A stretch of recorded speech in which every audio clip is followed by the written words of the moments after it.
So his arm, his paw is right where I am. We were exactly right by each other.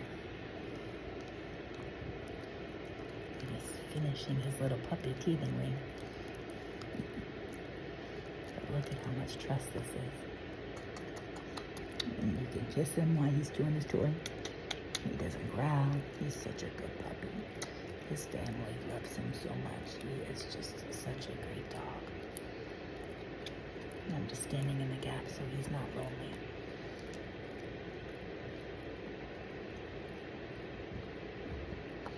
You just ate all that, didn't you?